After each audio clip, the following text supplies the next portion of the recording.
Once upon a time in the village of Umoji, there was a woman so beautiful that men forgot their own names when they saw her. highlifeng.com. Her name was Isime. Her skin was smooth like fresh palm oil. Her eyes sparkled like morning dew, and her smile, oh, her smile could melt the heart of even the angriest man. Men whispered about her beauty. Women envied her charm. Whenever she walked through the market, traders forgot their prices.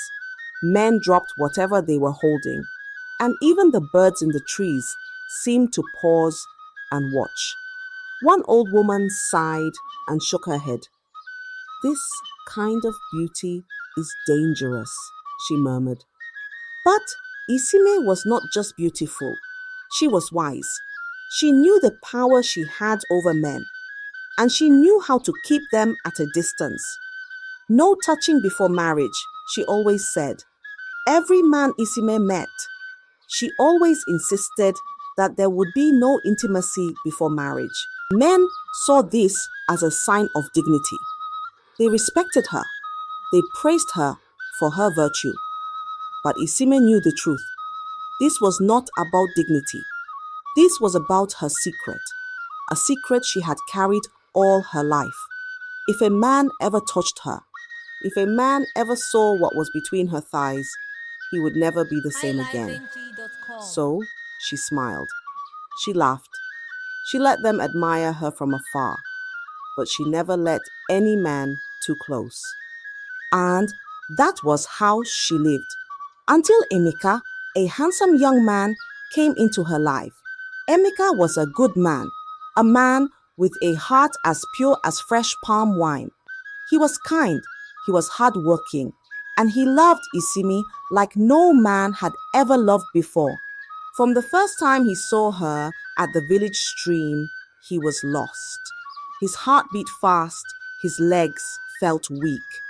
This one, he told himself, this is the woman I will marry. And so he chased after her. He bought her gifts, fine wrappers, sweet palm wine, and fresh bush meat. He sang her praises. He whispered sweet words. Isime, you are the light of my world. And Isime? She smiled. She laughed. But she did not let him get too close. No touching before marriage, she reminded him, as she did all men. Emeka did not mind. You are a good woman, he said, his heart swelling with love. I will wait. For months, they courted. The village watched. The village highlifeng.com. gossiped. Finally, our Isime will marry. And then, one bright afternoon, Emeka went to her father's house with his people. He knelt before her and said, Marry me, Isime. Be the highlifeng.com. mother of my children. Isime smiled. She liked Emeka. He was gentle and he made her laugh. But deep inside, fear gripped her heart. Still, she said, Yes, I will marry you. The village rejoiced. Drummers played, women danced, children ran around shouting her name. Isime the beautiful is getting married, they sang. The wedding was grand. Even the oldest men in the village said they had never seen such a feast. But the real night had not yet come. When the celebration ended and the last candle burned low, Isime and Emeka were alone. The room was quiet, only the sound of crickets outside. Emeka held her hands and whispered, My love, don't be afraid. You are mine now. Isime's heart pounded. She knew this moment would come. Her hands trembled as she stepped back. Emeka, maybe we should sleep first. We are tired, she said, her voice shaking. Emeka laughed. Sleep? My wife, don't be shy. I have waited for this night. I will love you gently. Isime swallowed hard. She knew there was no escape. Hesitant and shaking, highlifeng.com. she finally pulled off her clothes. The moment Emeka set his eyes on what lay between her thighs, he let out a loud scream. Then, in the blink of an eye, he went blind. Ah, my eyes, my eyes. Emeka's voice rang through the night. He clutched his face and staggered back. Isime froze. What is it? What is wrong? She cried. But Emeka could not hear her. His world had turned black. Just like that, his eyes had gone blind. His screams woke the entire village. People ran into the house, elders, women, even the children. What happened? What is wrong with him? They asked. But Emeka only wailed.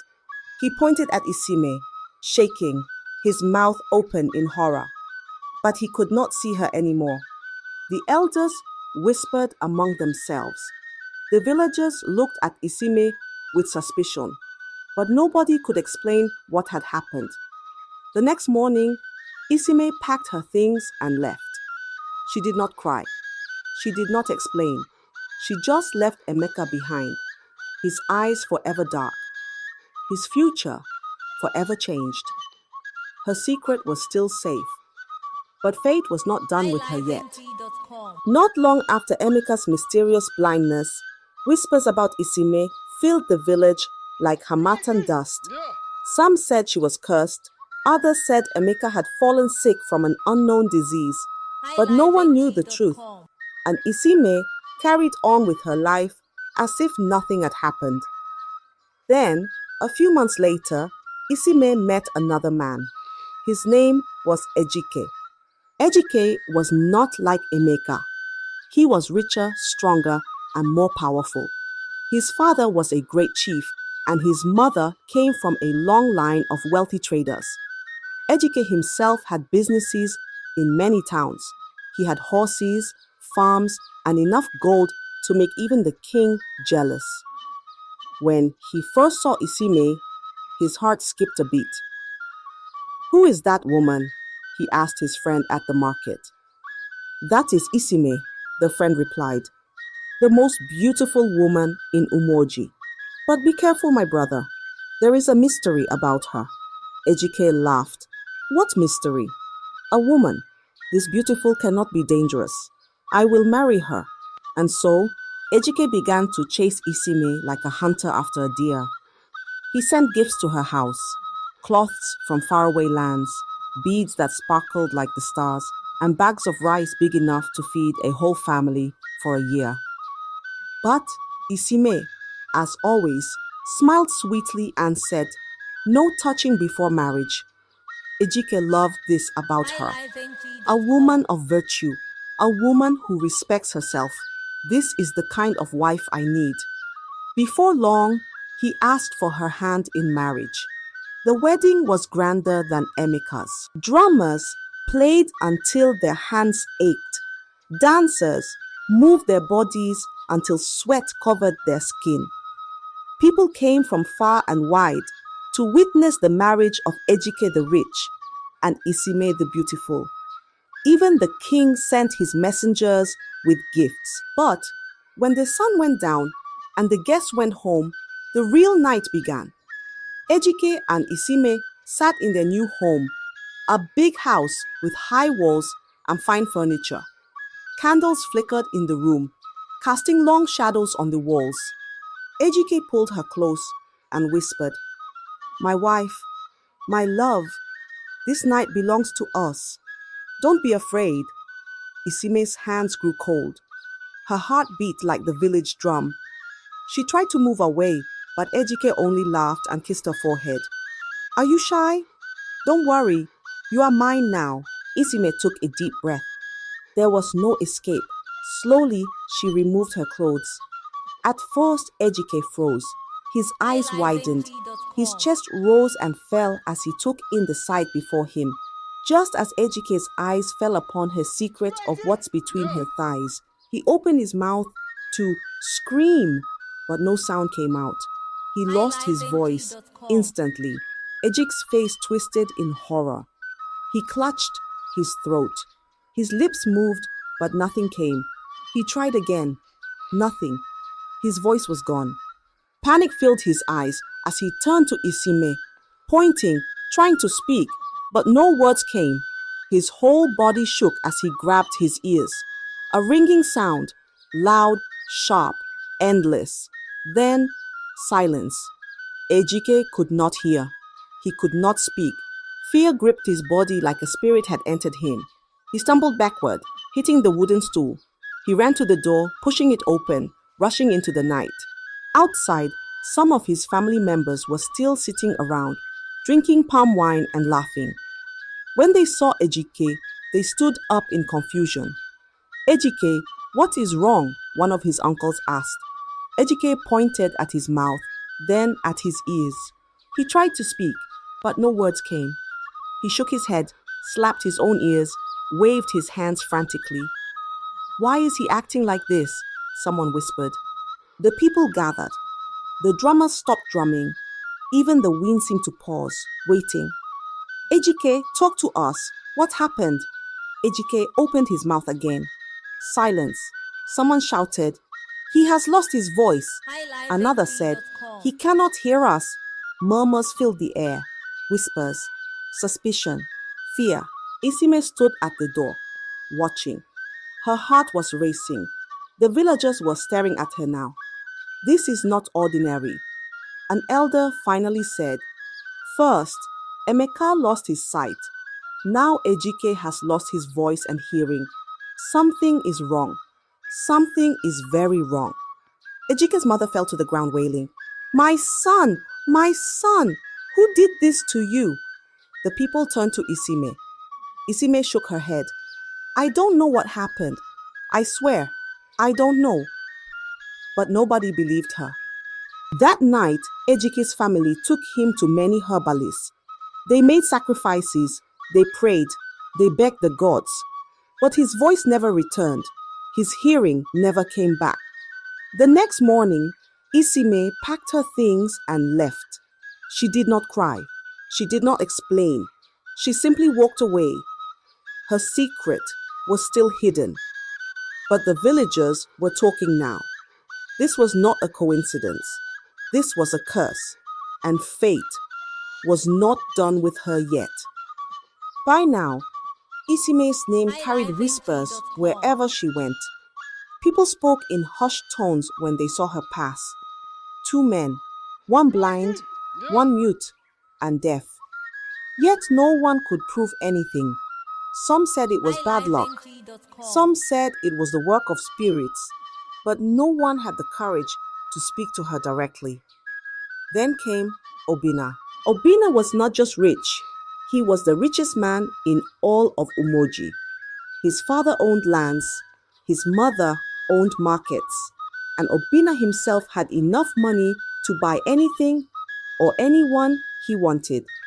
Women in the village dreamed of becoming his wife. Mothers prayed for him to choose their daughters. But Obina wanted only one woman, Isime. When he saw her, his heart jumped like a frog in hot water. This is the woman I have been waiting for, he declared to his friends. No one else compares. His friends hesitated. One of them scratched his head and said, Obina, have you not heard? Emeka went blind. Ejike cannot speak or hear. They both married Isime. Obina laughed, a deep, rich laugh that shook his belly. So because two weak men lost their senses, I should be afraid.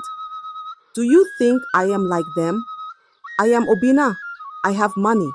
I have power. Nothing can happen to me. And just like that, he went after Isime. He showered her with gifts, boxes of gold, the finest clothes from across the rivers, slaves to serve her. He built her a house before she even said yes. And when he finally asked, Isime agreed. The whole village gathered for their wedding. It was bigger than any wedding before it. Goats were slaughtered. Palm wine flowed like river water. Musicians played until their fingers bled. This time, it will be different, the villagers whispered. Obina is not like the others. But when the sun went down and the last drumbeat faded, the real night began. The wedding night. Obina and Isime stood inside the finest hotel in the town. The bed was covered in white sheets. The air smelled of fresh flowers. The candles flickered, casting long shadows on the walls. Obina smiled. He was ready. He held Isime's hands. My love, you are now my wife. Tonight, nothing will come between us. Isime's heart pounded.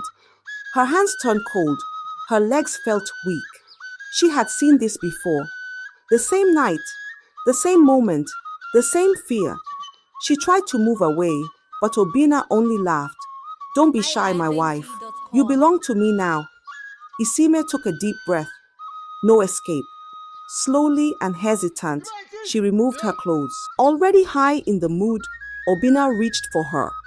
But as he undressed her, he felt something strange. Confused, he turned on the main lights, and the moment he saw what lay between her thighs, he let out a loud, terrifying scream. His voice echoed through the entire hotel. There, between Isime's thighs, were two female private parts, one in the usual place and a smaller one slightly below it. It was an unnatural sight, something beyond human understanding. Obina stumbled backward, his face twisted in horror. What? What is this? He gasped. His legs wobbled. He stumbled back, knocking over a wooden chair. His heart was racing like a drum in a war song. Then, a knock at the door. Obina, what is happening? More knocks. Then, the door burst open. Obina's family, his friends, his servants, they all rushed in. The villagers rushed in. And for the first time, Isime's secret was no longer hers alone. The bitter truth was revealed, and the long-kept secret was exposed to the whole world. Isime was so ashamed of herself, and people around her started calling her a witch and a bad-luck human being. Someone made a remark. Who knows? Maybe she wanted to kill Obina.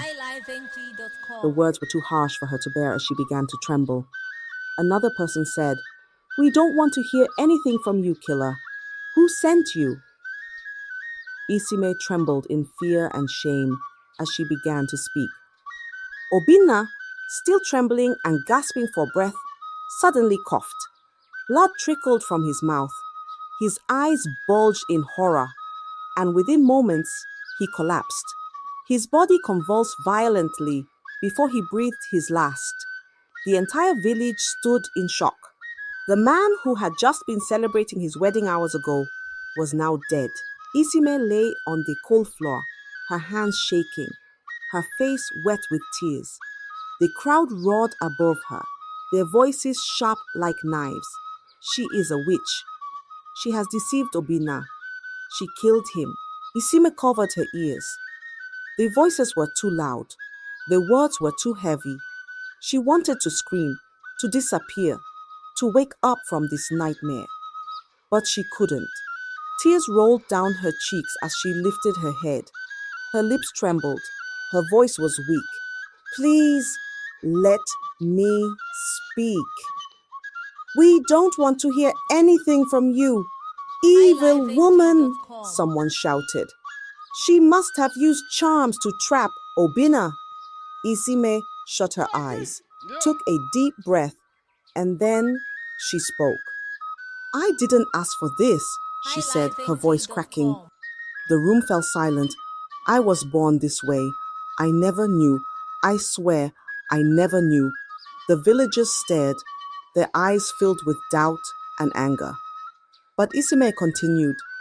I was just 5 years old when my mother died, she whispered. The crowd murmured. Then the truth began to unfold. Many years ago, before Isime knew the meaning of pain, before she learned how to smile to hide her sorrow, she was just a little girl, a baby. Her father was a rich man with 6 wives. His house was full of children, but only one daughter. Isime, her mother, Neka, was the youngest wife. She was beautiful and kind, but the other wives hated her. Not because she was the favorite, not because she was younger.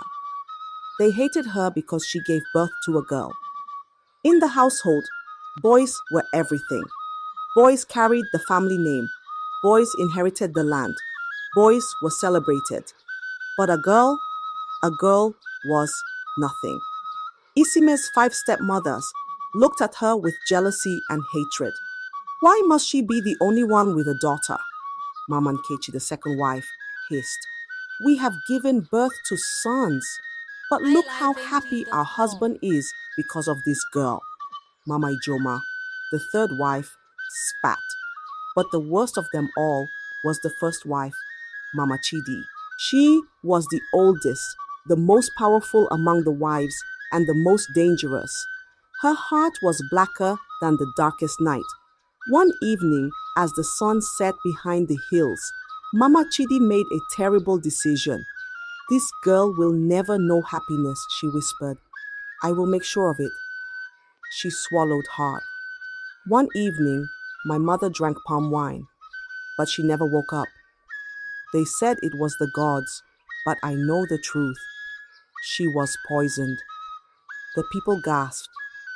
Some covered their mouths, others shook their heads. After she died, my stepmothers turned me into a slave. I woke up before the sun and slept long after the moon had risen. I fetched water, cooked, cleaned, washed their clothes, and yet I was never allowed to eat enough food. They made me sleep on the cold kitchen floor while their sons lay on soft mats. Isime's voice broke, but she kept going. I smiled, I laughed, I believed one day things would change. She paused, her chest rising and falling. But I did not know, she whispered, that they had done something terrible to me when I was just a baby. The crowd held their breath. The elders leaned in closer. Isime wiped her tears. I never knew until tonight. Then the truth continues to surface. A long time ago, while Isime was still a little girl, deep in the heart of the forest, there lived a wicked herbalist. His heart was dark, his eyes red like burning coal, and his voice was as dry as Harmattan wind. People feared him. They said he could turn a man into a goat with just a whisper. One night, when the moon was hidden behind thick clouds, Mama Chidi crept into the forest, carrying a black clay pot. Her wrapper was tied tight around her chest, her feet bare, her eyes full of wickedness. She walked deep into the forest, where the air smelled of rotten leaves and spirits whispered through the trees. When she reached the old herbalist's hut, she knocked 3 times. Who dares disturb me at this hour? A voice growled from inside. It is me, Great One, Mama Chidi said, her voice shaking. I need your help. The door creaked open, and the herbalist peered at her with his red, shining eyes. His teeth were yellow like old bones. Speak, he said. Mama Chidi stepped forward and whispered, I want to ruin her life forever. The herbalist's lips curled into a wicked smile. He laughed, a sound like dry leaves crackling in fire. A baby? He asked, tilting his head. You wish to curse a child? Mama Chidi nodded. You are more wicked than I thought, the herbalist chuckled. Then he turned, picked up a wooden bowl, and began to mix. He crushed dark leaves, poured thick black oil, and whispered strange words. The room grew colder, the air heavier. Then he dipped his fingers into the bowl and smeared a dark potion onto a small cloth. He turned to Mama Chidi. Take this, he said. Rub it on the baby every night. Slowly, the curse will grow. She will carry shame for the rest of her life. Mama Chidi grinned. She took the cloth, tied it inside her wrapper, and hurried back home before the first rooster crowed. From that night, when everyone was asleep, she tiptoed into Isime's mother's room. The baby lay peacefully, her tiny chest rising and falling. Mama Chidi unwrapped the cursed cloth and rubbed the dark potion on Isime's soft skin. Night after night, she did the same, whispering, rubbing, cursing. The curse grew, and by the time Isime turned 5, It was complete, but nobody knew, not even Isime herself. Now, standing in the middle of the hotel room, her face soaked with tears, she whispered, "I didn't know. I swear, I never knew." The villagers stared at her, their eyes wide with shock. The elders shook their heads. Her curse had been given to her before she even had a choice. But what could she do now? The whole village knew, and they were not ready to forgive. The sky was dark, but the village was awake. Torches burned bright, casting long shadows on the ground. The air was thick with anger, voices rising like thunder. "She is a witch! She has brought death to our people!" someone shouted. "She is cursed! She must leave this village!" another voice cried. The whole village gathered in the square, their faces twisted with fear and hatred. Children clung to their mothers, elders shook their heads, and the warriors stood ready, holding sticks and stones. In the middle of it all stood Isime. Her body shook, her eyes burned with unshed tears. Her feet felt heavy, like stones were tied to them. She turned to her father, her own father, the man she had called Papa since she was a child. He stood at the front, his arms folded, his face expressionless. His eyes did not meet hers. He did not say a word. "Papa, please." Isime's voice cracked, but he did not move. He did nothing. Isime's heart shattered. The elders stepped forward. Their faces were grim. "This girl has brought misfortune to our village. 3 men have suffered because of her. One is blind, one is mute, one is dead. We cannot allow this evil to remain among us." The people cheered in agreement. One elder raised his hand, and the crowd fell silent. "Isime is a disgrace. She must be banished." Isime fell to her knees. "Please, I didn't do anything. I didn't know," she sobbed. But no one listened. A strong man grabbed her arm.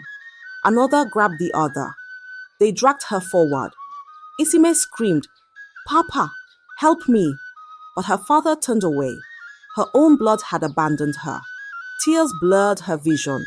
The crowd spit at her, threw sand at her. The first stone hit her back, then another, then another. She ran. She ran as fast as her legs could carry her. The village gates opened, and the moment she stepped past them, they slammed shut. She was no longer one of them. She was an outcast. The forest she ran into was dark and cold. The trees whispered secrets to the wind. The night creatures called to each other. Isime stumbled through the thick bushes, her feet bleeding, her arms covered in bruises. The pain in her heart was worse than the pain in her body. Why me?" she whispered to the wind. She walked for hours, not knowing where she was going. She was tired, hungry, cold. At last, her legs gave out and she collapsed by the root of an old tree. Her stomach growled. Her lips were dry. She had nothing, no food, no water, no home. Tears slid down her face as she curled up on the cold ground. She had lost everything: her home, her family, her name. Her world had ended, but she did not know. Fate was not done with her yet. Isime walked and walked. Days passed. Her feet were swollen, her lips were cracked, her stomach cried for food. The forest was endless. Tall trees blocked the sun. Shadows danced on the ground. Strange sounds came from deep in the bushes. Whispers, rustling leaves, the call of unseen creatures. She drank from small streams. She ate wild fruits, but they were bitter, and some made her stomach turn. She had never been this alone. At night, the cold wrapped around her like a wicked spirit. She shivered, hugging herself, whispering, "Why me? What have I done?" But the forest did not answer. One evening, just as the sky turned red like fire, Isime saw it. A small mud hut hidden between two giant trees. Smoke curled from the thatched roof, a sign of life. With her last strength, she dragged herself to the door and knocked. There was a long silence. Then the door creaked open. An old woman stood there. Her eyes were sharp, her face wrinkled like old leather. Her silver hair hung in long, thin braids. She held a wooden staff, and around her neck were cowrie shells that jingled softly. She looked at Isime once, just one look, and her eyes widened. My child. Her voice was deep and slow. You carry a curse. Isime's heart stopped. Please, help me, Mama. I have nowhere else to go. The woman stepped aside. Come inside, child. Inside the hut, warmth wrapped around Isime. A small fire burned in the corner. Pots of herbs hung from the ceiling, and the air smelled of smoke and ancient secrets. The woman handed her a wooden bowl of hot soup. Eat, you need strength. Isime ate quickly, the hot liquid burning down her throat, filling her empty belly. When she was done, the woman sat across from her eyes never leaving Isime's face. Tell me, child, how did you end up in this forest? And so, Isime told her everything. She spoke of Emeka's blindness, Ejike's silence, and Obina's death. She told her of the anger of the villagers, how they had cast her out, how her own father had turned away from her. And as she spoke, tears ran down her face. The old woman nodded slowly. Then she placed her hands on Isime's forehead and closed her eyes. She whispered words too soft to hear. The fire in the hut flickered. The air became still. When she opened her eyes again, they were filled with knowing. It was your stepmothers. They did this to you. Isime's breath caught in her throat. My stepmothers? But why? The woman sighed. Jealousy, wickedness.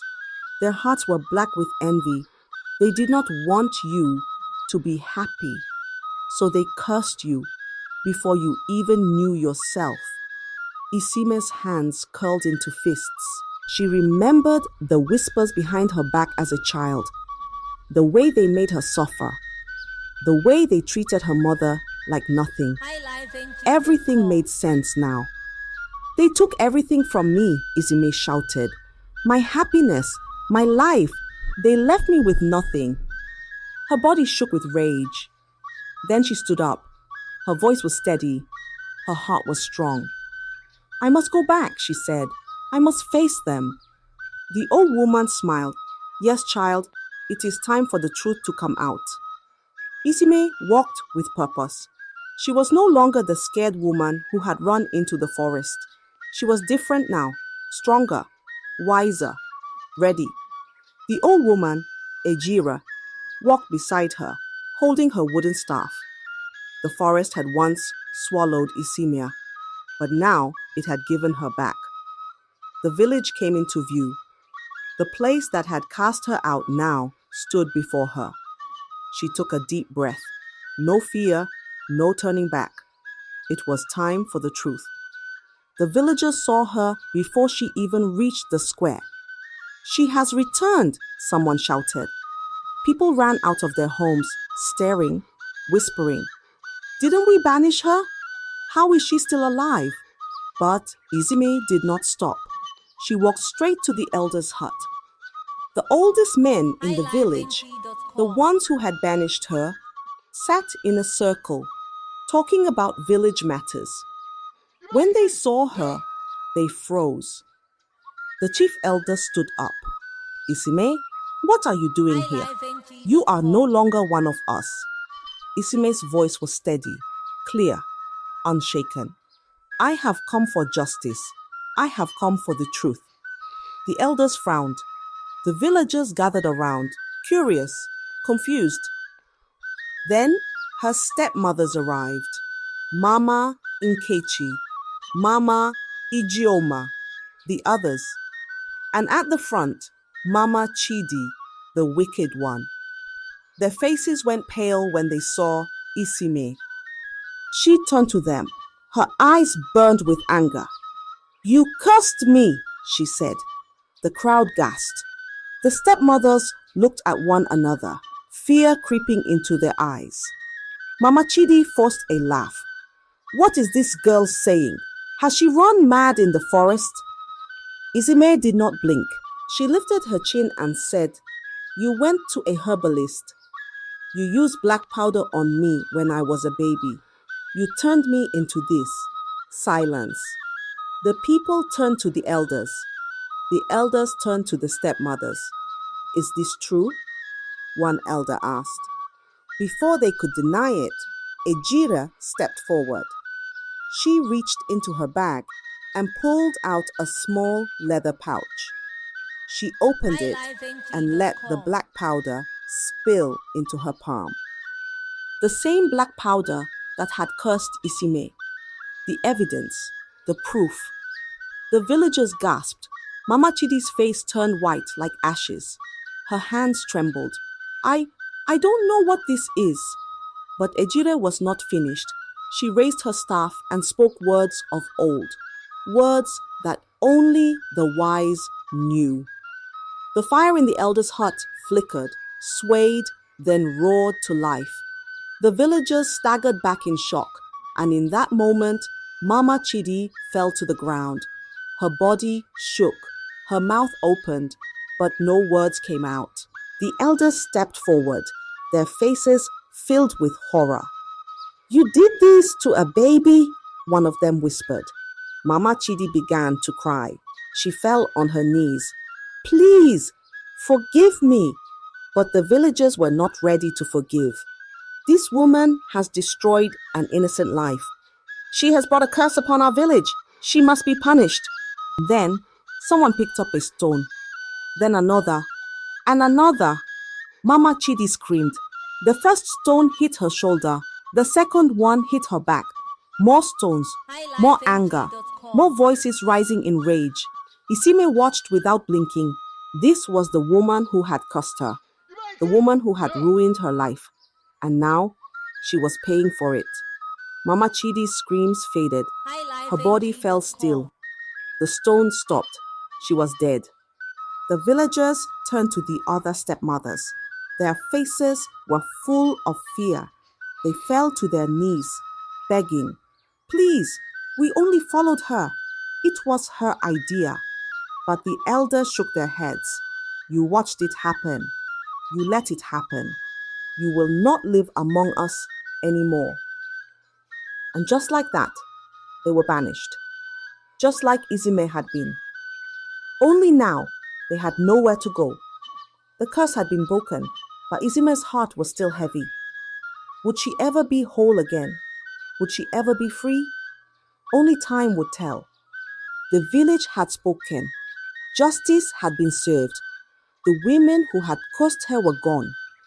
Their whispers had turned into screams, and their evil had led them to their fate. But even though Isime had found the truth, even though the village now saw her as a victim, not a monster, she knew one thing: she could never stay. This place was no longer her home. The streets where she once laughed as a child were now filled with memories of pain. The voices that once praised her beauty had cursed her name. She had been banished once, and though they had welcomed her back, she knew she could never be truly free here. So, one early morning, before the sun could rise, before the village could see her leave, Isime walked away. She traveled far, through forests, over rivers, past villages where no one knew her face. And when she found a place where the wind smelled different, where the trees did not whisper her name, where no one looked at her with fear or pity, she stopped. This would be her new home. At first, life was hard. She had nothing, but Isime was not weak. She had survived too much to give up now. She worked. She learned. She built herself from nothing. And as the months turned to years, she grew strong. Her past no longer chained her. Her heart no longer ached with fear. Isime was free, and then, one day, she met him, a man, not like Emeka, not like Ejike, not like Obina. He had gentle eyes and a quiet strength. He did not chase her with gold and riches. He did not praise her beauty alone. He saw her scars and loved her anyway. And for the first time in her life, Isime allowed herself to love. This time, her wedding was different. No drums shaking the sky. No hundreds of eyes watching, waiting for something to go wrong. No whispers. It was small, simple, peaceful. She wore a white cloth, tied softly around her waist. She held her husband's hands, and when he said, "I love you," Isime believed it. And this time, when she removed her clothes on the wedding night, nothing happened. No screams, no blindness, no death. Because for the first time in her life, she was truly free. The curse was gone. Months passed. Then came the day that changed everything. Isime cried and screamed as the midwives surrounded her, their hands warm, their voices soothing. "Push, Isime, push!" She had never known pain like this, but she had also never known joy like this. Because when it was over, when the cries filled the room, the midwives gasped. Isime had given birth to 4 children, quadruplets, 2 boys, 2 girls. She held them close, tears slipping down her face. She had lost so much, but now she had gained even more. Back in her old village, the people still spoke of her. The girl who was cursed, the girl who lost everything, the girl who disappeared. But they never understood how she won. Because Isime was no longer a girl to be pitied. She was a woman who had conquered fate. She had survived. And in the end, she had won. I hope you enjoyed the story. If so, please like the video, comment what you learned from the tale, and don't forget to subscribe to the channel for more enchanting tales just like this one. Thank you.